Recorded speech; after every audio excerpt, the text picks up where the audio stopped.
I need to know if you'll give me a second chance. They don't come around often, but please, you know I can't stand it when you don't talk to me. When you don't talk to me. Yeah. There's something inside. Seja muito bem-vindo, tá na área. Só está começando. Vamos falar de vários assuntos. Entre eles, a preparação, as preparações dos times para os Jogos da Copa do Brasil, da Copa Sul-Americana. E vamos falar também de seleção brasileira. Neymar sentiu o joelho esquerdo hoje à tarde durante treinamento e não ficou até o fim do treino, não. Deixou o treinamento no meio. Vamos ao vivo agora para Granja Comari, onde a seleção se prepara para a Copa América, conversar com Eric Faria. Eric Faria, boa noite. Até que ponto a gente pode ficar muito preocupado, pouco preocupado, atento com essa imagem do Neymar deixando o treino da seleção hoje à tarde? Que bom conversar com você, Eric. Saudade. Oi, Glenda, minha amiga, tudo bem? Há quanto tempo mesmo a gente não se fala, não só pela televisão, mas pessoalmente também, né? Então, você fez uma pergunta e eu acho que a palavra certa é essa mesmo. Assim, a gente tem que ficar atento. Antes de falar exatamente do que aconteceu, eu já vou logo dizer a nota que a CBF divulgou agora há pouco. A gente tem um grande grupo aqui de WhatsApp, né, quando a assessoria de imprensa divulga as notícias. Então, o assessor de imprensa da CBF, o Vinícius Rodrigues, escreveu o seguinte: o Neymar deixou o treino dessa terça-feira com desconforto no joelho esquerdo, já iniciou o tratamento e segue em observação. Então, essa última frase é talvez a mais importante, que ele segue em observação, é por isso que a gente tem que ficar atento mesmo.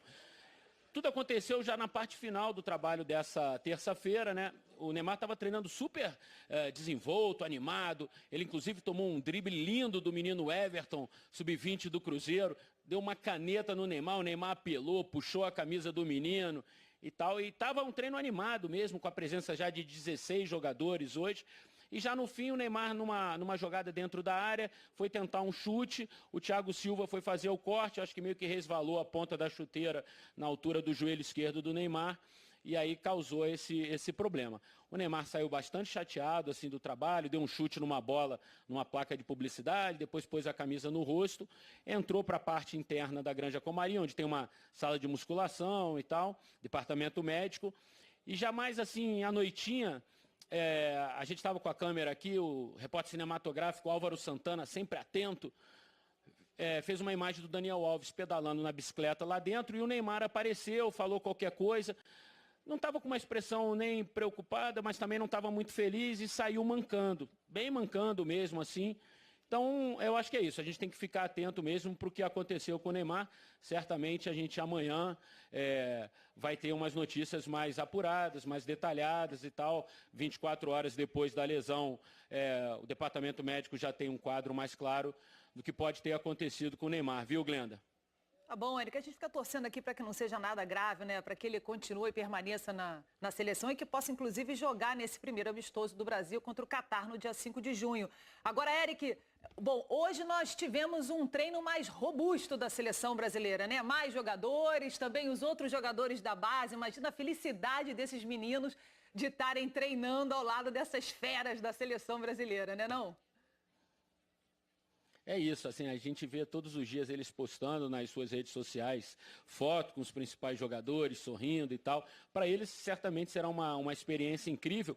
E até o Tite ou o Kleber Xavier, um dos dois, lembrou outro dia que durante a preparação para as Olimpíadas, aqui mesmo na Granja Comari, né, tinha o Gabigol, tinha o Gabriel Jesus, tinha o Neymar, tinha o Renato Augusto e alguns meninos sub-20 vieram completar o treino. E entre esses meninos sub-20, 2 anos atrás, quase 3 anos atrás, tinha o Paquetá. O Paquetá era ainda sub-20 no Flamengo, veio completar o treino e hoje ele está aqui como uma das estrelas da seleção brasileira, joga no futebol italiano. Então, de repente, daqui a 2 anos, um desses meninos a gente vai estar falando exatamente a mesma coisa. Mas como você disse, a primeira etapa da preparação terminou no último domingo, começou com 7 jogadores, passou para 9. Hoje não, hoje a gente já teve 16 jogadores, né? Isso porque o Thiago Silva chegou ontem e tal. Hoje já chegaram o Daniel Alves, o Militão, o Marquinhos, o Arthur e o Felipe Coutinho. Então, por exemplo, se o Tite quisesse escalar um time titular hoje aqui, ele poderia escalar perfeitamente. Tem do goleiro ao ponto esquerdo, como diziam os antigos, e eu sou um desses antigos que usa essa expressão, do goleiro ao ponto esquerdo. Vamos ver então o que o Daniel Alves falou, né, Glenda? Ele que é o novo capitão da seleção brasileira, né? É melhor em casa do que fora, sem dúvida nenhuma. A gente já viveu essa experiência maravilhosa de poder jogar aqui, de poder ser campeão aqui no próprio Maraca. E é uma sensação única, uma sensação que não nos queixaríamos se voltássemos a repetir, não. Seria um sonho e a gente está aqui para fazê-lo realidade. A gente vem aqui com essa predisposição, a gente sabe da responsabilidade que é servir a seleção brasileira. A seleção não é coisa apenas nossa, é coisa do nosso Brasil e eu acredito que quando há essa conexão, os resultados sempre são favoráveis e a gente está aqui para fazer com que isso seja possível. Uma faixa de capitão merecida para o Daniel Alves, né? 36 anos de idade, 108 jogos pela seleção brasileira, o que mais atuou pela seleção brasileira aí no grupo atualmente. Eu estava pegando aqui os números, Eric. Foram 138 convocações, 7.697 minutos jogados pela seleção brasileira. E é o jogador recordista de título no futebol mundial com 39 títulos. Ou seja, de capitão a gente está bem, né? Pelo menos olhando para os números, estamos bem de capitão com o Daniel Alves. Agora, vamos falar um pouquinho da agenda da seleção para amanhã. A gente está nessa reta final aí, né? Tem um amistoso no dia 5 contra o Catar, depois outro amistoso dia 9 contra Honduras, para aí sim a estreia na Copa América no dia 14 contra a Bolívia. Como é que vai ser essa agenda de amanhã aí? Já projetando também, vamos aproveitar e projetar aí o fim de semana também, se já tiver, o que você tiver de informação, pode entregar aqui pra gente, Eric. Olha, Glenda, só dando uma última amarradinha nesse assunto do capitão, e me parece que vai fazer bem para o Neymar tirar um pouquinho esse foco dele como capitão. E se a gente for lembrar ao longo da história, nos nossos 5 títulos mundiais, o craque da seleção não era o capitão. Em 58 era o Bellini, tinha Pelé, tinha Garrincha, Didi. Em 62, a mesma geração, o capitão era o Mauro. Em 70, aquele timaço, Jairzinho, Tostão, Pelé. O capitão era o Carlos Alberto Torres, que era um cracaço também, mas era lateral direito. Depois, em 94, tinha Romário, Bebeto, o capitão era o Dunga. Em 2002, Ronaldinho Gaúcho, o Rivaldo, o capitão era o Cafu. Então, lateral direito, Carlos Alberto Torres, Cafu. Deixa o Daniel Alves na lateral direita, capitão. Pelo sim, pelo não, deu certo nas 2 últimas conquistas do Brasil, né?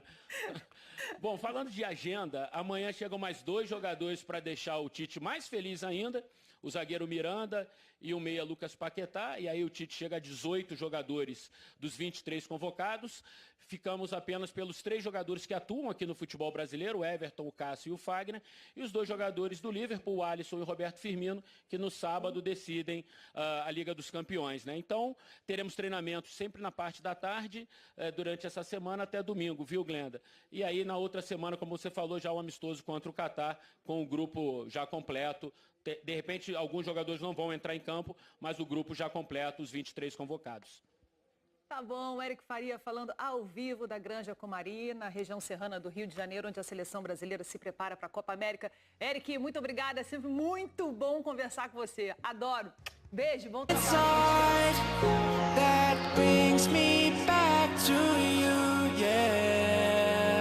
No, I can't hide.